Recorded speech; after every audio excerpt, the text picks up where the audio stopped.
Well, hello there. I'm Martin Wallace. I'm Darren McCarthy. I'm Dan Fury. And this is... The Fundamentals. It is The Fundamentals. We are, guys. Back again. Yeah. So what are we talking about today, huh? What are we diving into?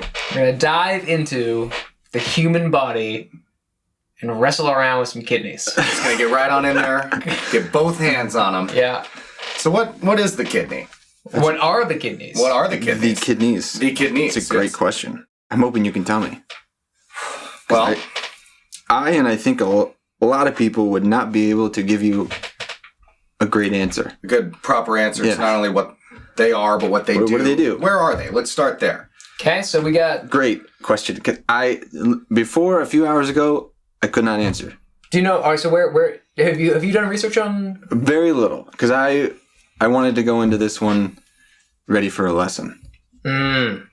So I had very, very little research. But I did find out where they I are. think that's good, though. Yeah. Would you say that you've already learned stuff you didn't know? Yeah, even a very brief look into it. I definitely learned a lot.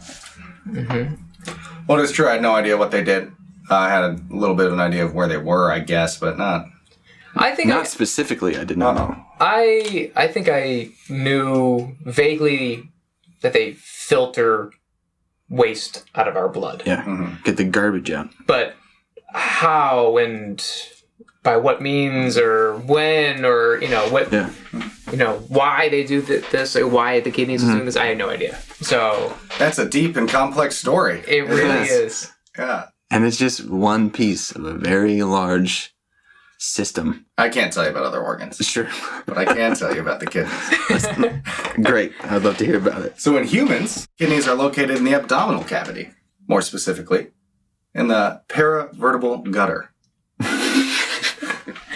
And lie in a retro-peritoneal position at a slightly oblique angle. Slightly oblique. Let him take you away. Now, I don't really know what any of those words mean, but I think it more or less In means layman's that they're terms.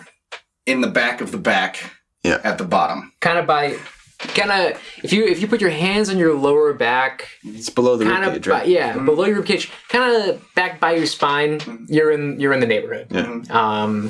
They're back there, and See, each one's I about the didn't size of your fist. A mango size. Didn't know that either. I did not know they were that big. It's a little bigger than you think. Yeah. That is something that this episode has made me think about a lot. It's just how little space there is. There's no extra. It's all used up in there. Yeah. In your gutty works. Pretty good system in there. Which you would think you would have some sort of physical sensation of being. I guess like that. I had to say it a big meal kind of thing. Yeah. Why don't I feel that way All the time. I have two. Look at your fist. I have two fists in my back, And they're pressing up on other organs. and that's just one set. And they're of organs. constantly doing Constantly stuff. up. Yeah, they're always in motion. They're always in some Yeah. stage of function. function. Yeah. Where do we begin? I think that there were things that I stumbled upon that were all fascinating. A lot of great words. The vocabulary. I had some great words. I think it was one of the toughest things about this subject for me was just learning new vocabulary and trying to speak in that sort of medical, scientific lingo of... Yeah, it's not words that you... It's not just the organ, but it's every tiny little part of it has a structure, a name, and it's long and complicated. Yeah. For our purposes, or at least my own personal purposes, what I wanted to learn, I think, centers around the nephron. The nephron. Yeah. And I think that's something that if you're going to learn anything about the kidney, it does a lot of other secondary or kind of parallel functions, some hormone development. For me, from what I read, what I discovered, the nephron is kind of... That's the workhorse. That's the... Why we have kidneys in the first place. It's the structure inside the kidney that's doing all of the magic. Yeah. So I think in order to get to the nephron, we're going to have to, I think, go from outside in. Yeah. And this is, I think it's going to be a bit complicated for the listener just in terms of we're about to be explaining something visual. Right. But I think we can do it. I have much faith. Now, what I have here is a drawing. Oh, good. This is a kidney. Yep. Oh, nice. I did this myself. I'm awfully proud of it. So this is it kind of cut in half. And what you have is it looks like a big bean, you know? A kidney bean. Yeah, it has a convex and a concave side. And it has this renal artery, which is where all the blood's coming in. Mm-hmm. So blood gets pumped into the kidneys through this one big artery. And what happens once it comes in is it spreads out, and we get into like this more microscopic level. It Look at this. Spreads out through the whole kidney, through these series of capillaries and veins. And this is the nephron here. And this is what's doing all of the filtration. So you can imagine just like this enormous railway of blood vessels just being spread out. And every so often, millions of times over, they get put into these little knots called the glomerulus. I think we need to have like an interesting word count because that's. I think Nephron's one. Nephron's great. Yeah. Glomerulus. Yeah. Glomerulus. Glomerulus. Correct Now that's word. just the name of this knotted area. A bundle. Where, yeah. The blood ends up getting highly pressurized, right? As it's going through. And then this is where the nephron comes in. So that bundle is sitting. Well, I think first and foremost, if you're listening to this, you should. It would make listening to this a lot better. I think if you had a picture. Yeah. There's a good kind of diagram. Just on quick image search. WebMD. There's a lot of them. There's a lot of them. These capillaries are now in this tight little bundle, which is the. Is it the Bowmans? So the glomerulus is the knotted portion. Yeah. And it's surrounded by a thing called Bowmans Capsule. Yeah.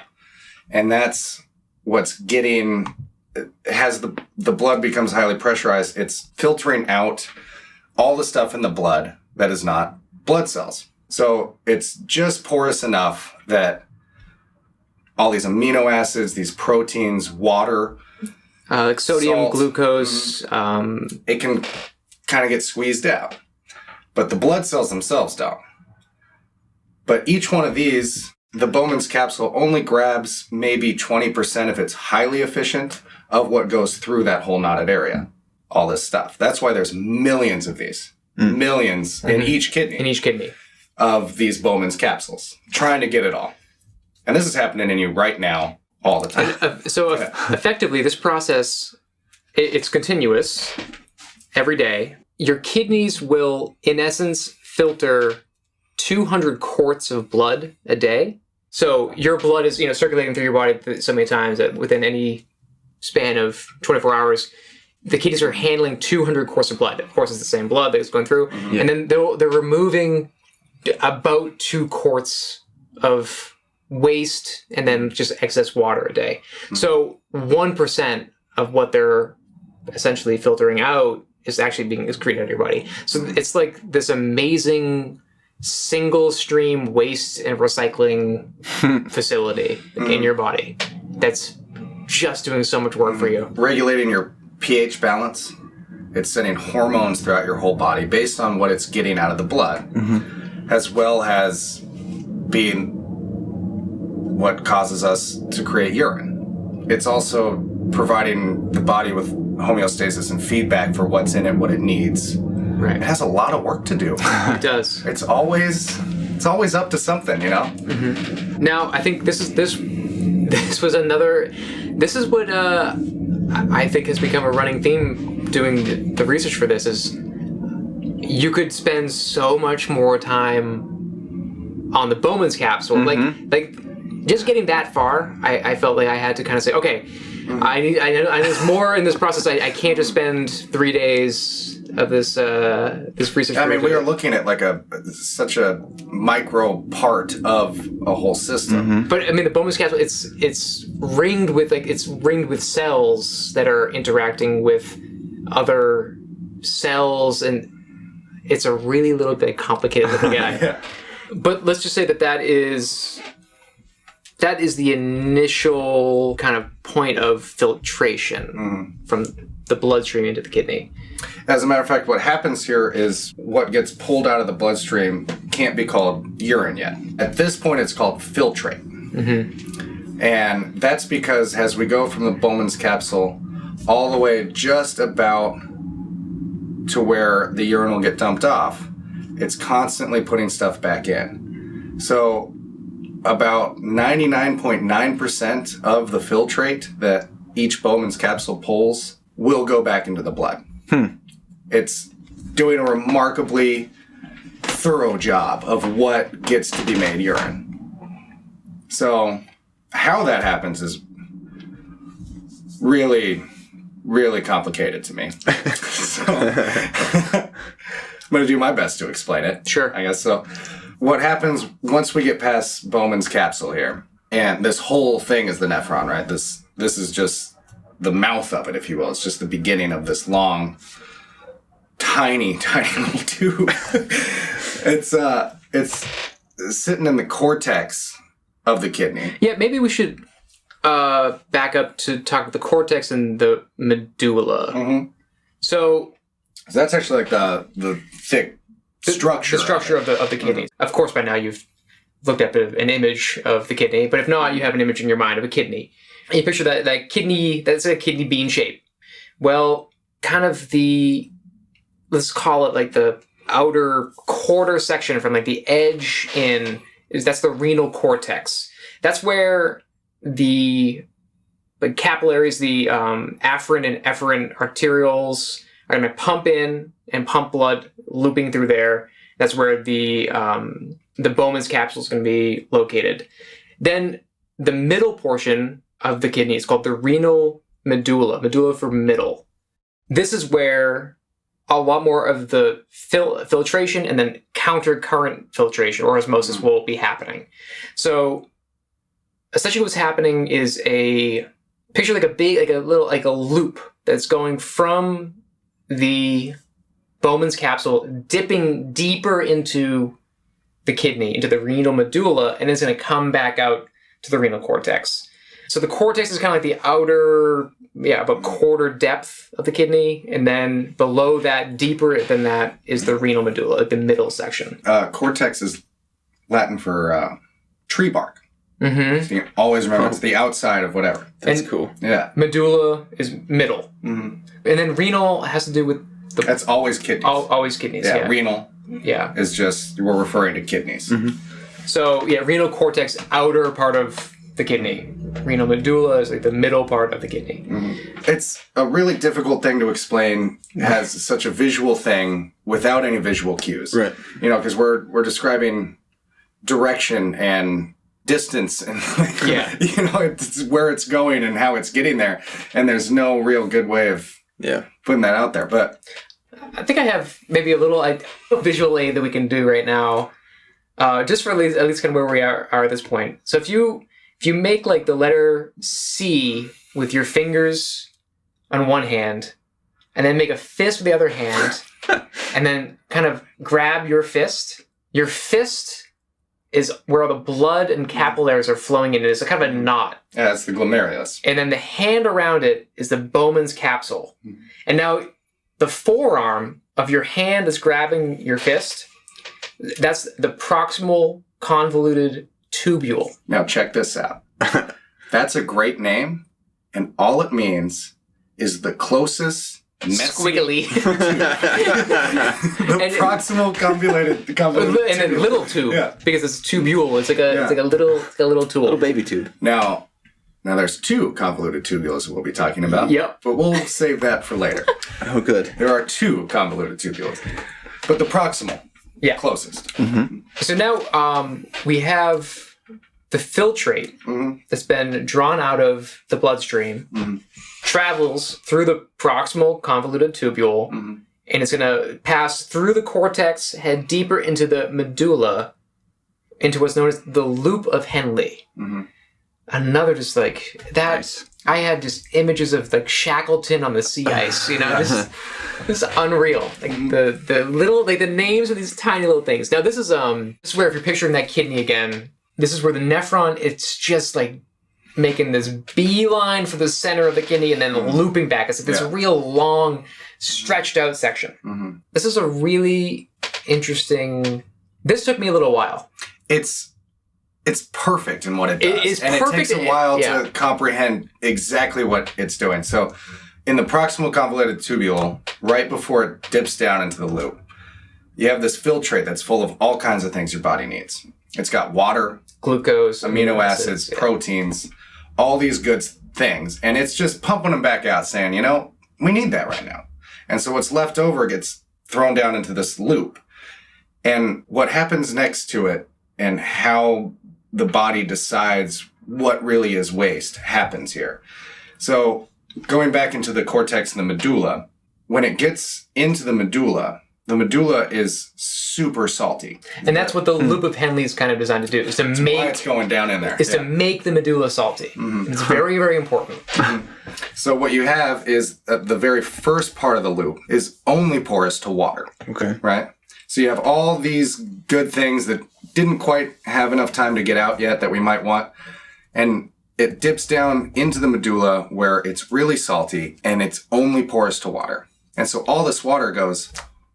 whoa, like just scatters out. And it's like, we need to get to this salt. It's hypertonic. We got to get out there. So it squeezes all this water out. And what you're left with as it goes down is just all that, I guess, physical salts, the compounds. Yeah, I'm not really good with chemistry. I guess, and of course there'll still be some water that of course is like flushing through and stuff. But yeah, so now it was a filtrate coming away from the Bowmans capsule through the proximal convoluted tubule into the Loop of Henle, but now it's even more concentrated. Mm-hmm. So when it makes the loop, makes the bend, and instead of going back out of the medulla into the cortex, now it's even more concentrated, and that side of the Loop of Henle is only porous to those molecular bodies that are in there. So it's not porous to water on the way out. Gotcha. So all this water is being squeezed out on the way down, and then all this other stuff is being squeezed out on the way up. Whatever the this hypertonic, super salty inside of your organ wants really bad is just pulling out. It's pulling out. Yeah. So if you think about that in terms of regulation, levels of amino acids or salts or water in your body, it's vital. Because if it wasn't reabsorbed, if just all the water was being flushed out, we'd be peeing like 10 gallons a day. Yeah. I mean, it would be endless. So this is kind of a way, like we would never get anything done. This is the only way. The only way that you wouldn't be peeing your pants. And this is where a lot of things that maybe we do want that sodium and that kind of stuff is now being reabsorbed on the way back up the Loop of Henle. I guess the first time I saw Nephron was really funny because you read about it initially. Yeah.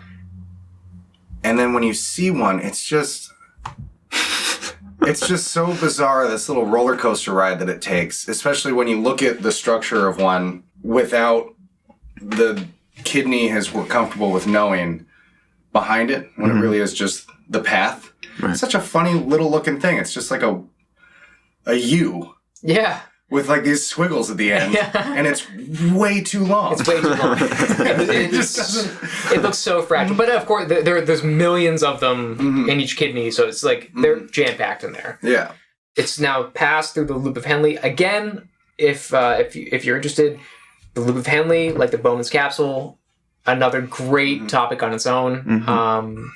I think. And I think if you get into counter current osmosis, it's a really interesting subject on its own. But that became too deep for me. It became really deep. At least within the week that we had to learn about it.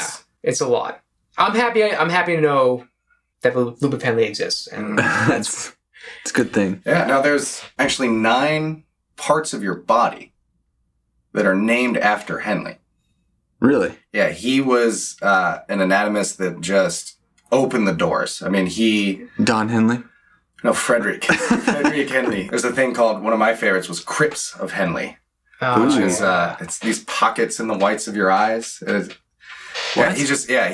was checking bodies out. Yeah, he was just doing tear through bodies. Checking those bodies out. He wrote like a definitive anatomy book of the time that I was reading accounts all the way back to like Aristotle, who talked about them in some of his books, but had no idea what they functioned for and thought they were useless. On the way out of the Loop of Henle, we have another convoluted tubule. This time, though, it's the distal So we had the proximal on the way in, or the nearest, and then the distal on the way out, the furthest. Now, this is pretty much the end of the line for a lot of the filtrate. There's still some reabsorption after this. It's doing the same thing it was before in the proximal. Yeah. Still getting little bits. Yeah, here and there. And then it's all being dumped into collecting ducts. At this point, it's urine. It's urine. Okay. And so you can imagine the collecting duct is just this big tree that branches off into millions of smaller. nephrons. Yeah. It's a giant river with millions of tributaries. Yeah. So of the 20% blood that just went through this nephron, only 0.1% of it gets put into the collecting duct. Huh. It's that focused. It's that efficient. It's awesome. It must happen fairly quickly, because I noticed that when I take a multivitamin in the morning, by about noon, my urine is like a really neon yellow color. Yeah, so that's just all what you couldn't absorb. Exactly. Yeah, you just couldn't Or get it. didn't need. Right. Everybody said, nah, we're good. Even in this collecting duct, though, there's still some reabsorption going on. Yeah. But what happens here is it's more hormone signals that regulates it a little bit more. So this thing can still be porous and send out water. And there's a hormone called an antidiuretic hormone, which when you drink gets totally confused. The alcohol, you mean? Yeah. So alcohol, like when you talk about alcohol dehydrating you, it's not because you're not drinking enough water. What it's doing is it's confusing this antidiuretic hormone, which is the hormone that tells the collecting duct how porous to be. It doesn't know what to do, and so it just shoots more water out than it should, and which is why... You break the seal. Yeah, when you get too drunk, you have to pee a lot, and it's always just clear and mostly water. Yeah. And that's what's dehydrating you, is because you can't retain water anymore because your hormones are all confused. Now that's some pertinent information. Keep that in mind. Okay. Yeah. One of the things in my brief research that was interesting to me is that the kidney regulates your amount of water in your body to keep it at a constant level, which is pretty amazing when you think about it, because you put a lot of liquid into your body, and the kidney maintains the amount of water overall. And that's what the Loop of Henle is basically. Yeah. And that's and because it's there to make the medulla salty as much as it can. And again, these are kind of some key trigger words there. Yeah. So that the correct amount of water is retained, and it's like a balancing act. So what happens if that is thrown off? So you are retaining or not retaining water. Pregnant women retain water at an increased rate. Is that right? That seems right. I think they need more. You're drinking for two. Yeah. Well, isn't there like we have to cut that joke out. That's Isn't there a common complaint like, "Oh, I'm retaining water"? Yeah. That could just be. Yeah, we'll I can't speak on it. I can't speak on it. Yeah, I have a feeling that the beautiful magical process of creating a baby and bringing new life into this world next week childbirth is full of mysteries that the kidney. I'm sure the kidney plays a role in it. There are a few other hormones that the kidney produces. One of which really caught my eye. It's commonly known as EPO, which, if anyone follows professional sports, specifically cycling, and I'm gonna go out on a limb and say there's been some like Olympic athletes or some people that have been busted with this. It's all hearsay. It's all hearsay. EPO is a hormone that stimulates the bones to produce more red blood cells. So you can imagine, as a professional athlete, having more red blood cells would, or actually not even professional, in general, having more red blood cells would be pretty great if you were doing anything physical, strenuous at all. Get more nutrients to those muscles. Yeah. Also, renin, which regulates blood pressure overall in the body. And then also the active form of vitamin D, But yeah, so there's just a couple more hormones. I think, those are vital processes the kidney is doing. Mm-hmm. But I think for me, yeah, like the Nephron and Loop of Henle and stuff, that's like the primary stuff. Yeah. But I think you can also draw a pretty direct line. So it's filtering blood. It's also stimulating bones to make more blood, and then regulating blood pressure, trying to produce more vitamin D to help maintain a chemical balance, which if you think about the Loop of Henle, it's a bunch of chemicals being filtered in and out. Mm-hmm. It's so much more busy than I had any imagining. You have like these 2 beehives in your body with just so much buzzing activity. It's unreal. Huh. And there are nephrologists out there. Nephrologists. And you can go to school to be a doctor to work exclusively on the kidney. Well, and let's hope you never have to go see a nephrologist. Right. Yeah. So we did, in our pre-discussion last episode, touched on kidney stones. Mm-hmm. For some reason, that's interesting to me because everybody that has talked to me about them, who's had them, describes them as intolerable. And I think not only are they like hideously painful. Yeah. They're not necessarily super common, but everybody is a target for them. Right. There's no indicator that you're going to get them over somebody else unless you've already had them. And then there's a rate at which you're significantly more likely to have a second and then third and then fourth. Okay. There are things you can do, like avoiding sugars. But even that doesn't really seem... Nobody really knows like what's... So there's no clear way to prevent them. What's happening is there's a crystallization happening in the kidney or in the collecting duct or in the ureter. And sometimes it's calcium and it's any number of compounds. And they just kind of snowball together. And it's happening to you right now, more than likely. You just excrete them with all the other stuff that's happening to you. But they're sharp. Yeah. Which is... They're crystals. Yeah, they're crystals. Bundles of crystals. They're tiny, too. Yeah, they're tiny. And they'll just get stuck in weird places and then continue to grow. Ugh. And then when they finally do dislodge, they're too big to pass through, or they're just awkwardly shaped. Yeah. And so the only thing you can do is pass them. You gotta get them out. You gotta pass them. Drink a ton of water. But sometimes you have to get them broken up. Yeah. Before they can be I think sometimes there's surgery. If it's a real serious, life-threatening thing, then I think surgery would be... if it clogs the whole thing. Yeah. And this can happen anywhere on the tract. Mm-hmm. So that's the scary thing. So from your kidney through the ureter, which is what's bringing the urine from the kidneys to your bladder, to the bladder itself. It could kind of be anywhere in that tract. Yeah. Should we read a list of symptoms of kidney stones? Yeah. Just see if anyone... Yeah. So, listeners, if you're experiencing one or I guess 2 or more, I don't know what you need. We are not doctors. We are not doctors. Certainly not. And neither are you. So don't self-diagnose. Stay off WebMD. Oh, man. That'll drive you nuts. Oh, my God. Are you kidding me? Oh. And that kind of came up a little bit in this research, too. I was like, oh, shit. Yeah.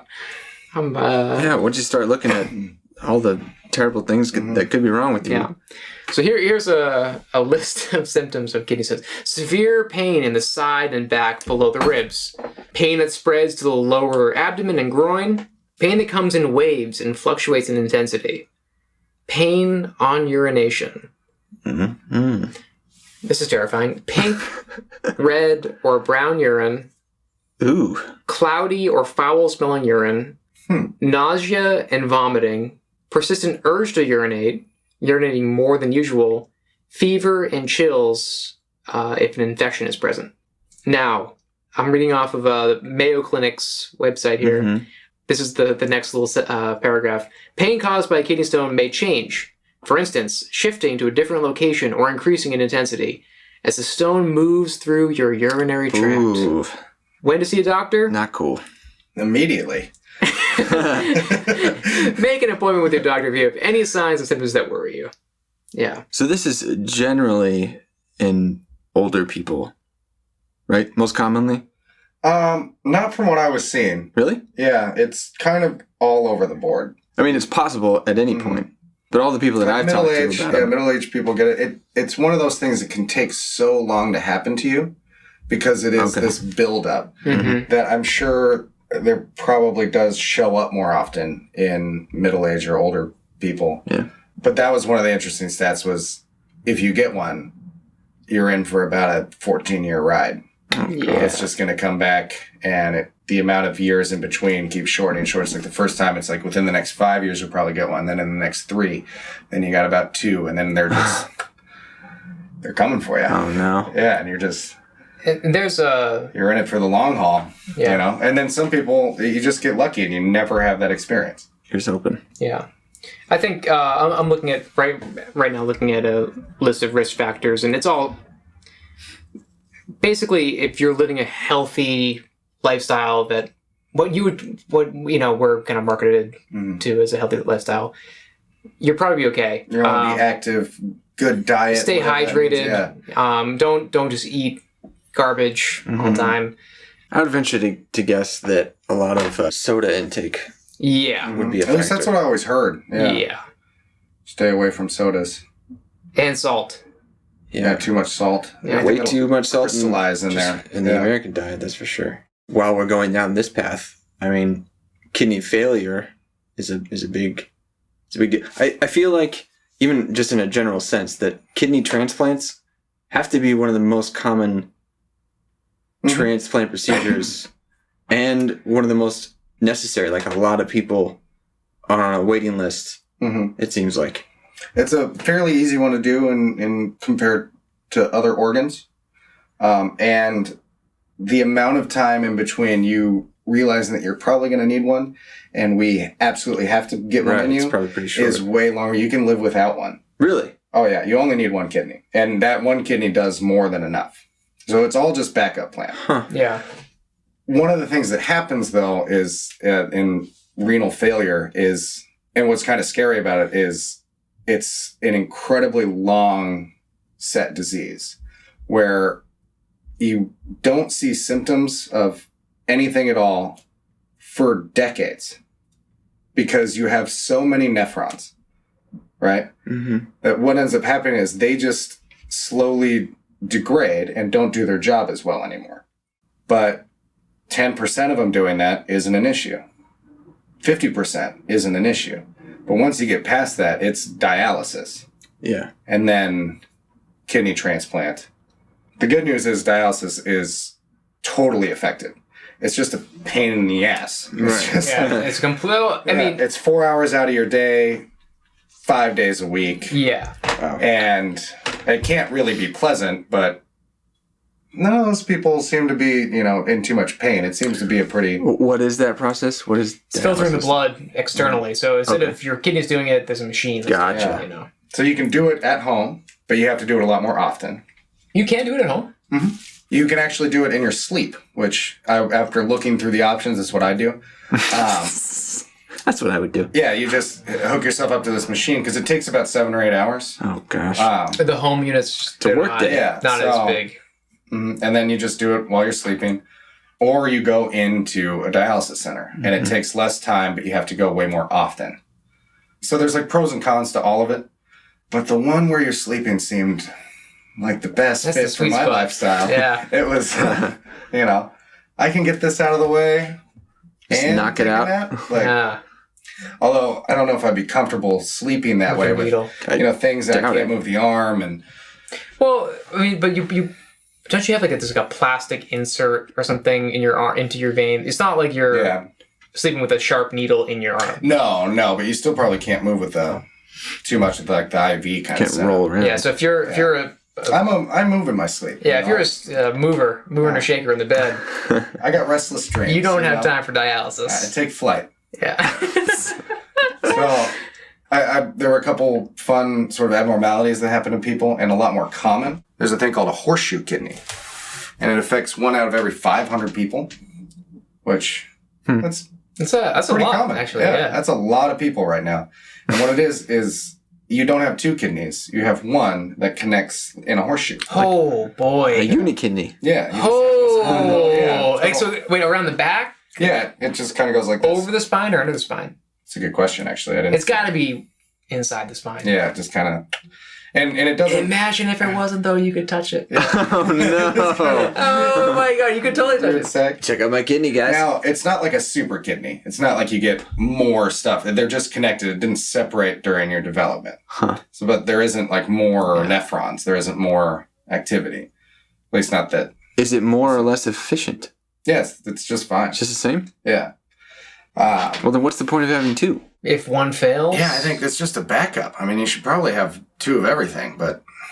That was something actually I thought about, too, is, 2 hands, 2 eyes, 2 feet. Yeah. 2 ears. 1 heart. We don't have 2 liver, hearts. 1 stomach. We have 2 lungs. Yeah, I got 2 lungs. 2 lungs. 1 brain, though. 2 halves. 2 halves. 2 halves. Yeah. Hey. How you thinking? Hey-o. Yeah. With both halves. Interesting. Yeah. But yeah, that I had a little moment of thinking about that.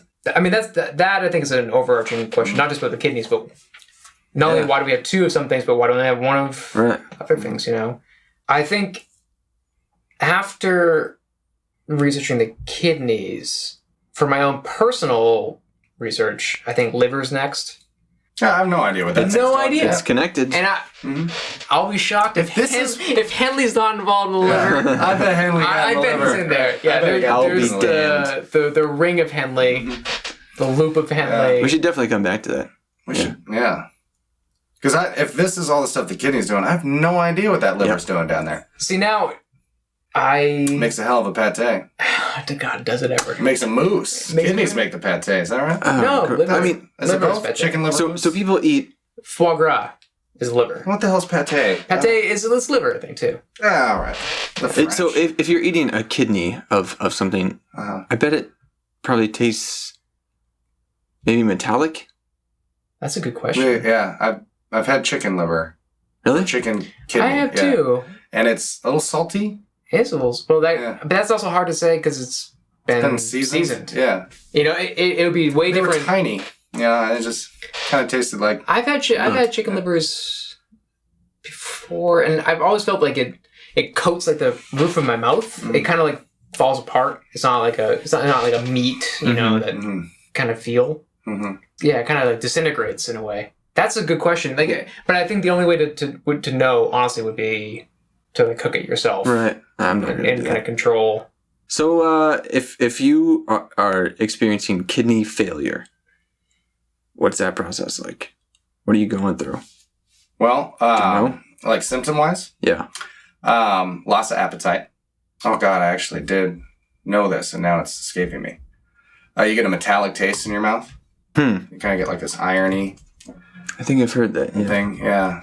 You don't get a whole lot of pain, I don't think, like in the kidneys themselves. You're not really getting that. But what's actually happening to you is not like going to be a pain in the kidneys. It's not going to be... It's more spread out through your body because you're not filtering waste is what's happening. So there's going to be waste products stored in your body that are going to make you nauseous and uncomfortable. And actually, I was sick 2 weeks ago, and it wasn't my kidneys, but it was a similar thing happening to my liver. Ooh. And that's why I felt nauseous, and that's why I wasn't eating, and I just kind of felt tired and lethargic. It's because I just had waste in my body in parts of me that there shouldn't have been any waste there. Just because, and that was really mild. You're going through full-on failure.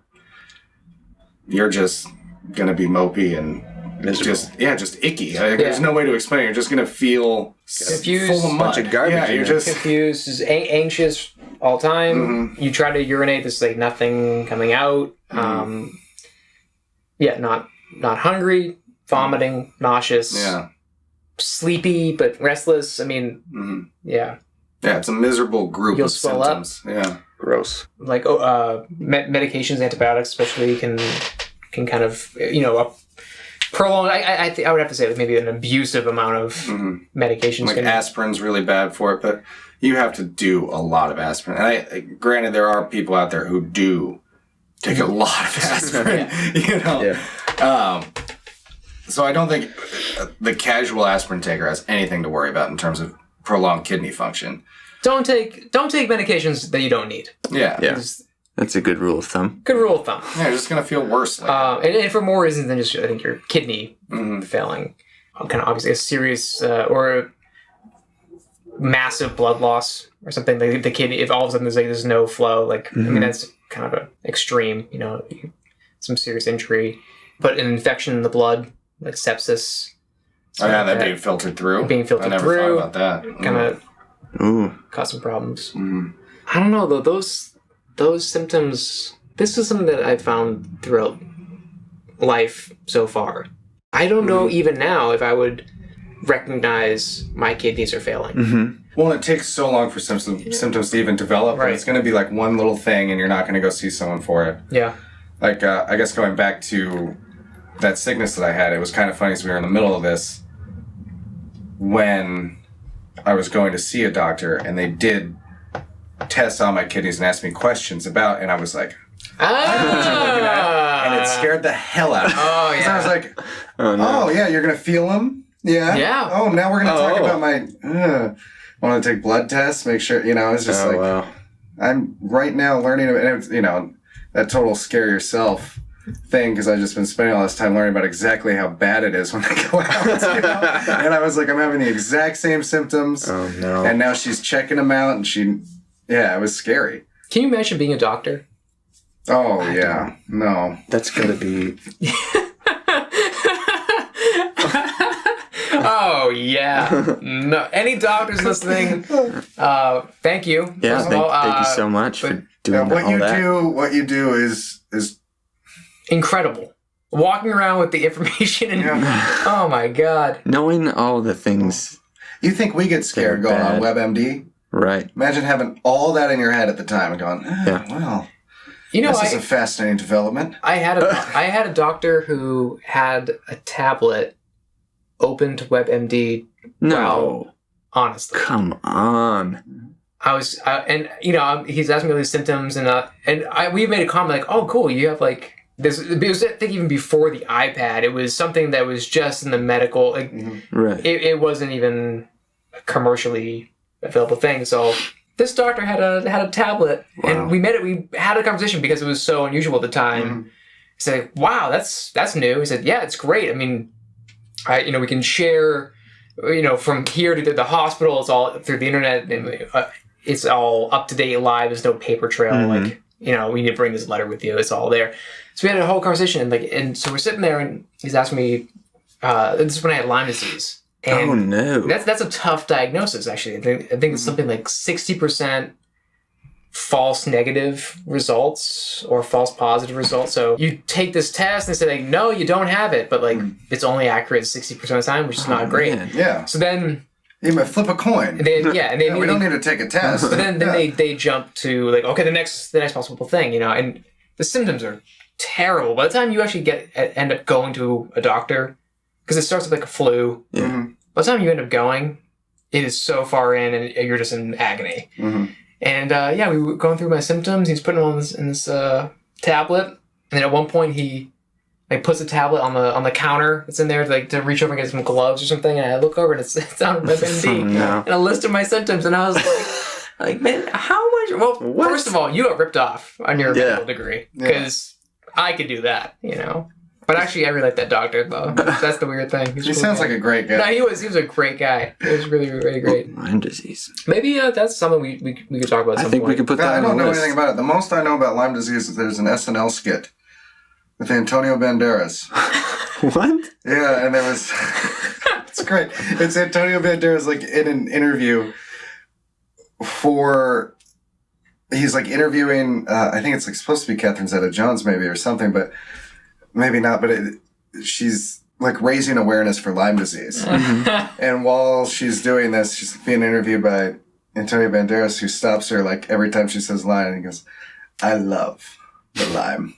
And he's totally thinks that it's a disease of Lyme's. It's trying to save the Lyme. It's stupid. But yeah, I just remember for some reason he just stops and goes, I love the Lyme. That's awesome. Still cracks me up. Antonio Banderas is comic gold. Banderas. We have gotten far away from kind of. Yeah. So was there anything else about the kidneys that? There's a lot, but yeah.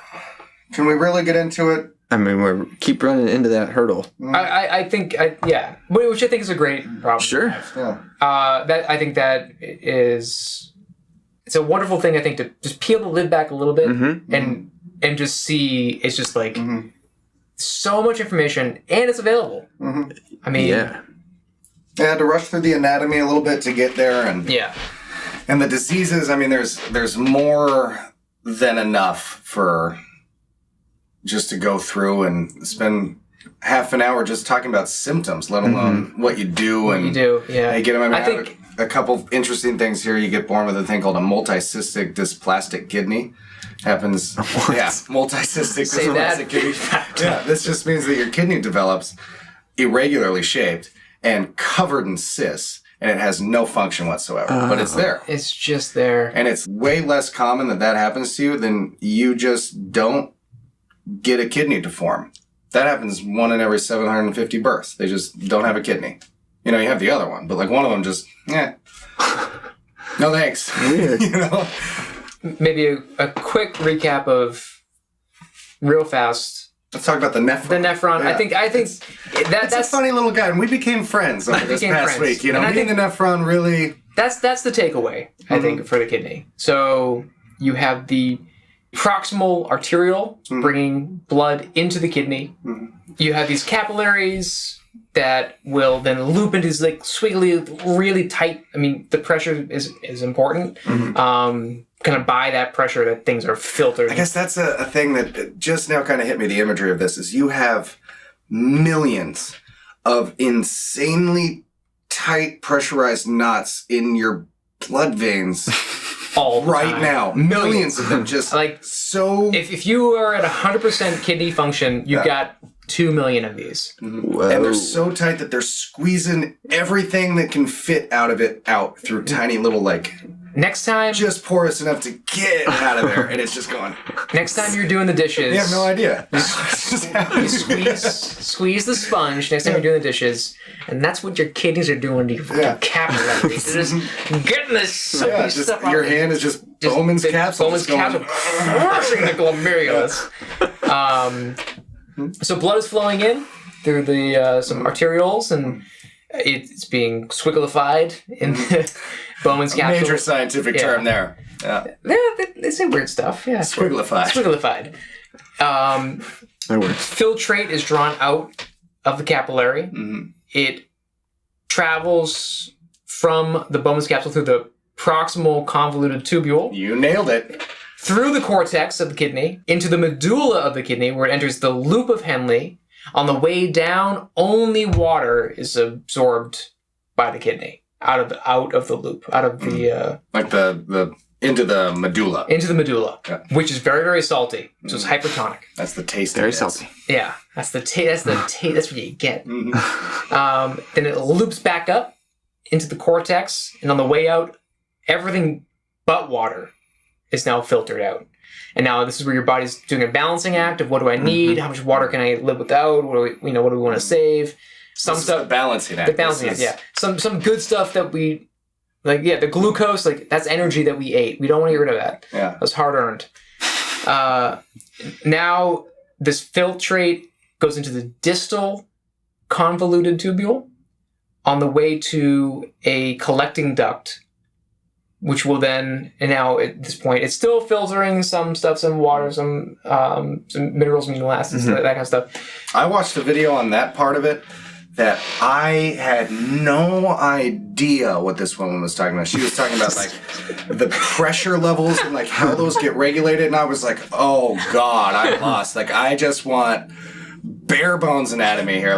What are we losing? Not how it it looked like sea level gauges on a map, and they would change, and it was because once we're here it's this osmoregularity perfect zone for this to leave, and sometimes it I'll tell you what, I don't even know what I'm talking about. I'm just making it up. I just remember kind of what it looked like, and I was like, I'm out of this course. Out of this class. Let's go back to Google image search. Read. So we're now in the distal convoluted tubule. We've come out of the loop of Henle. Where essentially it's urine now being collected into the collecting ducts, which feed into the ureter, which is bringing the urine to the bladder, which will then be expelled out your pee hole. At the earliest convenience. Yep. I suppose this would be a great time towards the end here to bring up the fact that this is just how the human kidney works. And every single mammal does it somewhat differently. And they're shaped differently. One of the things I looked up was, does every animal have kidneys? Well, no, like insects, by and large don't. Is it based on the vertebrae? It's invertebrates, in vertebrates. I didn't get too far into, why or the total differences. I just want to know, like, is that like a common across the animal kingdom? Yeah. One species, and I can't remember. It's a desert rat. The kangaroo rat. I think it could be. Its kidneys. It's so efficient at conserving water. It lives in obviously a very dry climate in the desert. That it will, when it urinates, sometimes it will urinate crystals. What? That's how concentrated its urine is. Wow. They have really long loops of Henle. Really long. So they just get all that more time because they can't sacrifice any water. They need all of it out. Crazy. Now, I guess that's a good point too. It's like, so if you have longer loops of Henle, would you would it be more efficient inherently? Or I think it really depends on what you're trying to get accomplished, because you need, like, why the human being has that size. Yeah. Because especially we live in such diverse climates. So things that have such good access to water. Too. That's something to look up. Depending on where, so like the Sherpas in the Himalayas, their hearts are, 20% more efficient or bigger. Their lung capacity is 20% bigger. That's why they're these great mountain climbers, because they're just raised in that environment. Raised at 12,000 feet. They're, born, and their whole family tree back was born, lived, died at that elevation. So their bodies are accustomed to it. The loop of Henle length of a Sherpa? next to someone who lives in sub-Saharan Africa. Yeah. Oh, that man, I'm looking that up. They're water mammals, like the beaver's one. Very, very tiny loop of Henle. It doesn't care. It's got so much water around it all the time. It's just made in the shade. Yeah, just let it go. It's good. I know where I can get more. Yeah, spray and pray. The beaver. The beaver. Yeah. So that was something that I didn't really get a whole lot of information on. I'm sure I could just bored myself to tears, like, studying lengths of loops of Henle throughout all of the animal kingdom. I want to know the extremes. But the extremes are fascinating. Yeah, I want to know the extremes. Like, I don't need to know what's going on in the dog. Right. Unless it's interesting. but you won't know unless you see. That's the issue, yeah. Yeah, you can't say that. I know what I'm going to be doing tonight. I think a couple... Sleeping in tomorrow because I things. spent the night looking. I think, is there a difference in loops of Henle lengths within humans? That's a question that I kind of want to answer. Cool. I'm gonna look that up. I grew up with a couple of kids that are now surgeons. Ooh. And nephrologists, perhaps. Ask them if they have any nephrologist friends. Yeah, I would sure love to talk to them. I think they might, but I also kind of think, man, I hope they don't hear this and just hear how much we missed. Yeah. No, I think this is called a free education. Yeah.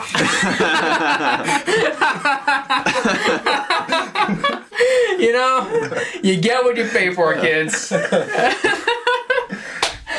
that got me so good. That just reminded me, one of the best parts about this was just this tiny little detail that I got to see while studying the kidney, was watching YouTube videos of, like anatomy courses, and there are legions of people on YouTube arguing about the finer details of kidney hormones. With each other in the comments. Yeah, I mean, like 10,000 comments on this 8-minute video about how renin is actually an enzyme, or no, it's not an enzyme, it's definitely a hormone. I don't even know what they're talking about. They don't either, probably. I think that is important for us too. In the spirit of what we're doing here, we are interested in learning about a lot of different things. I think that's something that from the very beginning of this we talked about, is just being able to talk about a wider variety of subjects in greater detail. Because, you know, I think even in the very first episode, I made a comment like, I could bullshit about so many things. I know 1 to 3 talking points about so many things, and I can just stretch those 3 talking points out for an hour and a half conversation. But if push comes to shove, I don't know much. Yeah. No. You know? And I also think I'm not alone in that. Definitely, I think that is like human beings. Yeah. You just fake it till you make it. Fake it till you I hear make that it. all the time. Yeah. So I think that Oh, sure. I mean, prior to doing this, someone would have brought up the kidney, and I probably would just have nodded and said, you know, yeah, it's there. I get it. It's there. yeah, You want to talk about nephrons? You want to talk about? You want to talk about it? Yeah. Don't you dare say the word Henle to me. Yeah. Don't you? Don't get me started on Henle. And I'm not talking about some long sleeve shirt with a couple buttons. Yeah. It's not spelled that way. It's not spelled that way. No, we're talking glomerulus. Glomerulus, baby. Yeah. We're talking ureters. You're eaters. Big time. Yeah. But I think in that, All this talk about ureters, guys. I gotta pee. you gotta pee. I gotta pee. I think this beer is affecting the hormone level in my kidneys. Well, thanks for sticking with us. Hey, folks. thanks for sticking with us, guys. Kidneys. Love them both. Yeah. I appreciate them. Thanks, guys, for the lesson. Okay, so Martin, I believe you have the topic for next week's episode. And next week we have a very provocative and controversial love story, all about the man Carl Tanzler, who I believe we, at this moment, know very, very little about. Certainly. Yeah, I'm looking forward to this because I feel like I know something. I feel like I've definitely heard of this at some point. but also I've heard a lot of names. Sure. So it's going to be really fun to dig into this. So a brief overview. Or how did you stumble upon this? Maybe I stumbled upon essentially the newspaper headline of this story, which I don't want to give anything away, of just this macabre and odd man who got away with just a bizarre desire, and to this day holds support from both sides of the fence. It's just a love story beyond belief. Beyond the grave. Now, when you say a headline, do you mean actually like a newspaper headline? So I was sort of, as it is, passed a link to this story. Okay. And read just enough about it to be fascinated and present the name to you guys so that... Can you remember like the title of it? I don't remember. I really that's definitely... Oh, I'm definitely looking that up. So next week it is, who is Carl Tanzler and what did he do? How did he love? And how did he get away with it? Oh, please tune in for this one. This is gonna be so much fun. It's gonna be great. I'm smiling ear right now. Literally. This is gonna be so good. So tune in next week, guys, for the fundamentals. I'm Martin Wallace. I'm Darren McCarthy. I'm Dan Fury.